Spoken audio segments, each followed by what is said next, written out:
ये कहानी है जैक, जेनिफर और मैनुअल की, जो एक वीरान टापू पर फंस जाते हैं। यहाँ वो किस तरह से सरवाइव करेंगे और उन्हें जितनी परेशानियां होंगी, स्पेशली जेनिफर को, ये हमें आखिर तक मूवी से जोड़े रखते हैं, क्योंकि ये मूवी बहुत ही कमाल की मूवी है। मूवी शुरू होती है और हमें दिखाया जाता है कि जैक अपनी वाइफ जेनिफर और अपने दोस्तों के साथ यॉट पर घूमने जाता है। यॉट पर उनकी सेवा करने के लिए कैप्टन के अलावा 2 लोगों का क्रू है, जिनमें से एक मैनुअल है। जाने से पहले मैनुअल से मिलने उसकी गर्लफ्रेंड मारिया आई। वो उससे शादी करना चाहती है क्योंकि वो प्रेग्नेंट है, पर मैनुअल मना कर देता है क्योंकि उसे शक है कि ये बच्चा उसका नहीं।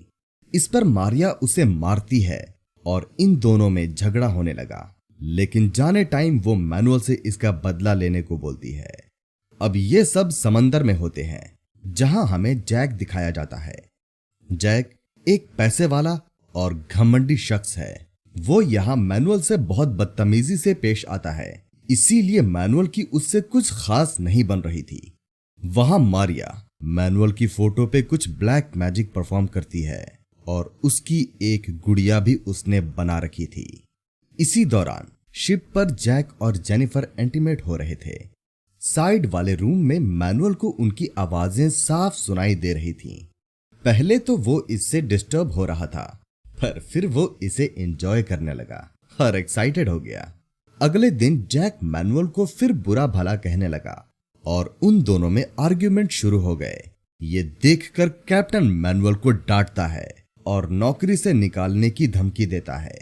ये सुनकर मैनुअल गुस्से में उसकी नौकरी छोड़ देता है और अपने रूम में चला जाता है। जाते वक्त वो अपना चश्मा और चाकू साथ ले जाता है और अपने रुमाल को वहीं फेंक देता है, जो सीधा गैस पर जाकर गिरता है और वहां आग लग जाती है। कुछ देर बाद आग बहुत बढ़ जाती है। कैप्टन आग बुझाने की बहुत कोशिश करता है, लेकिन अब बहुत देर हो चुकी थी और मजबूरी में सबको वो यॉट छोड़नी पड़ती है। और रात को जब ये अब बोट पर होते हैं तो एक बहुत तेज तूफान आता है और ये सब अलग अलग हो जाते हैं। अब जेनिफर, मैनुअल और कैप्टन एक आइलैंड पर पहुंच जाते हैं, लेकिन कैप्टन को जब ये देखते हैं तो वो मर चुका था और अब सिर्फ ये दोनों ही आइलैंड पर हैं। मैनुअल के पास चश्मा और चाकू तो है, पर उसे आग जलानी नहीं आती। अब दोनों मिलकर एक झोपड़ी बनाते हैं।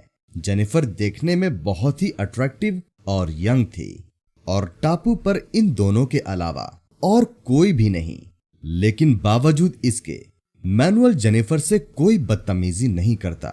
हालांकि एक बार इन दोनों का झगड़ा भी हो गया, पर जेनिफर नाराज नहीं हुई क्योंकि सिर्फ मैनुअल ही था जो वहां उसे खाना खिलाता था और उसे वो नाराज नहीं करना चाहती। इस तरह 2 दिन बीत गए। अगले दिन मैनुअल मछली पकड़ने गया तो वहां उसे जैक दिखा। उसकी हालत खराब थी और वो उसे ले आया। जैक को देखकर जेनिफर बहुत खुश हुई। कुछ टाइम बाद मैनुअल और जेनिफर एक जगह बैठे बातें कर रहे थे, हंस रहे थे। जैक का स्वभाव शुरू से ही खराब था। उन दोनों को ऐसे हंसते मुस्कुराते देखकर उसे लगा कि जरूर इनके बीच कुछ चल रहा है।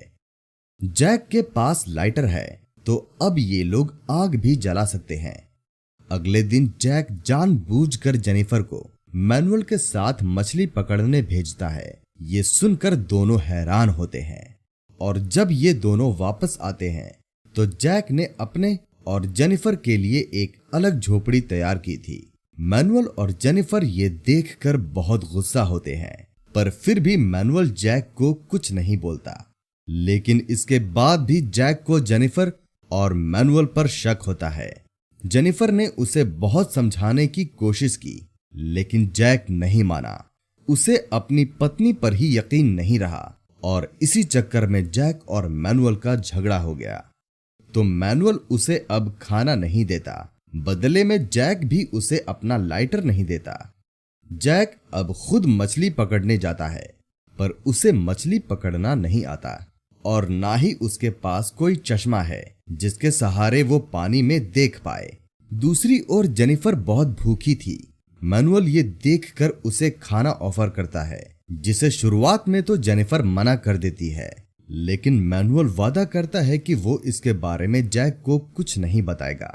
तो जेनिफर वो खाना खा लेती है और बदले में वो मैनुअल को इसके लिए किस करती है। जैक को मछली के बच्चे मिले थे, लेकिन वो जहरीले थे।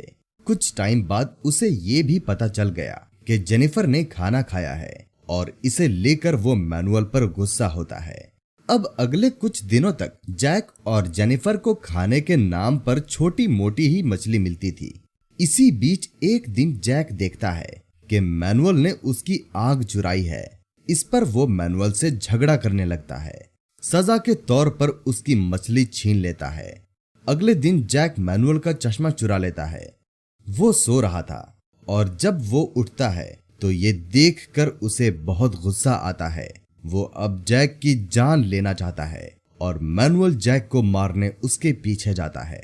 तो जेनिफर आकर उसे रोकने लगती है, पर मैनुअल बहुत गुस्से में था। वो जैक से बदला लेना चाहता था, इसीलिए वो जेनिफर से जबरदस्ती करने लगा।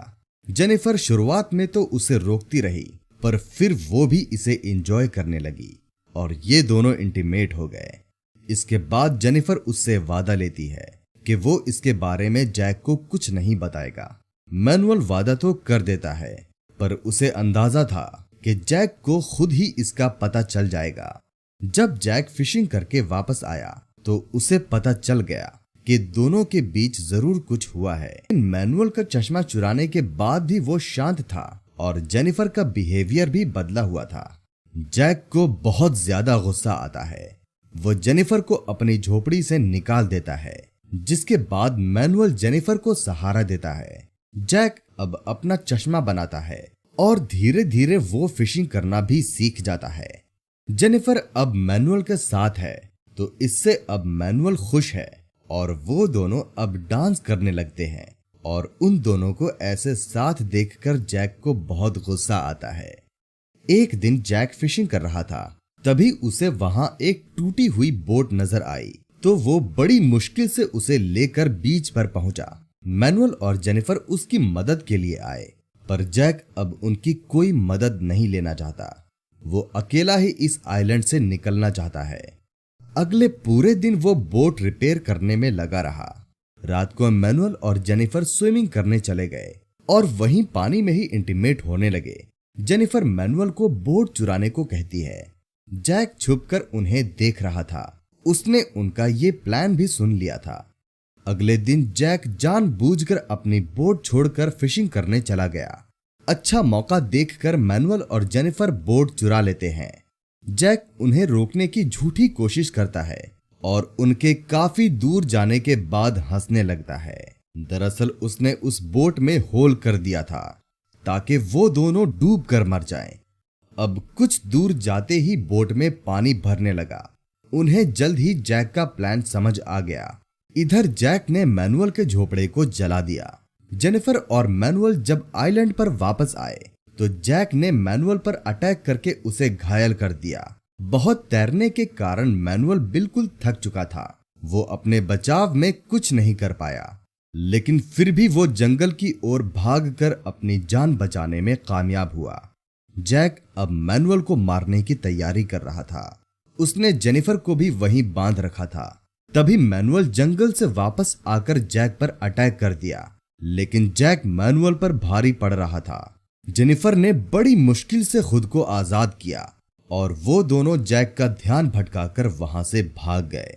मैनुअल को बहुत तेज बुखार था, लेकिन वो जैक से लड़ना चाहता था। दूसरी ओर मैनुअल की एक्स गर्लफ्रेंड को दिखाया जाता है। वो मैनुअल की गुड़िया पर अपना ब्लैक मैजिक परफॉर्म कर रही थी। दूसरी ओर आइलैंड पर जैक उन दोनों को पागलों की तरह ढूंढ रहा था। आखिर में वो उसे जंगल में मिलते हैं। मैनुअल की हालत बहुत खराब थी। वो ठीक से लड़ भी नहीं सकता। जैक उसे भाला मारकर नीचे गिरा देता है और उसे मारने ही वाला होता है कि जेनिफर जैक पर अटैक कर देती है। मैनुअल अब एक पत्थर उठाता है और उससे जैक को मारने ही वाला होता है कि उसका बैलेंस बिगड़ जाता है और वो सीधा जैक के भाले पर गिर जाता है और वहीं मर जाता है। दूसरी ओर मारिया ने भी मैनुअल की गुड़िया को वैसे ही मारा था, यानी कि मैनुअल असल में मारिया के काले जादू के कारण मारा गया। जैक और जेनिफर को अब उस आइलैंड पर रहते हुए 1 साल बीत जाता है। एक दिन वहां एक बोट आई। उन लोगों को देखकर जेनिफर बहुत खुश हुई। जाते वक्त वो जैक का लाइटर अपने साथ लेती है। उस वक्त जैक फिशिंग करने गया था। जेनिफर उन्हें जैक के बारे में कुछ नहीं बताती। जैक जब उस बोट को देखता है तो खुश हो जाता है, लेकिन जब बोट उसके लिए नहीं रुकती तो वो समझ जाता है कि जेनिफर ने उससे बदला लिया है। जेनिफर मैनुअल से प्यार करती थी और 1 साल तक उसे जैक पर डिपेंड रहना पड़ा। हर तरह से उसे खुश रखना पड़ा, लेकिन अब वो चाहती है कि जैक अपने घमंड के साथ यहीं इस आइलैंड पर सड़ सड़ कर मर जाए। इसके साथ ये मूवी यहीं खत्म हो जाती है।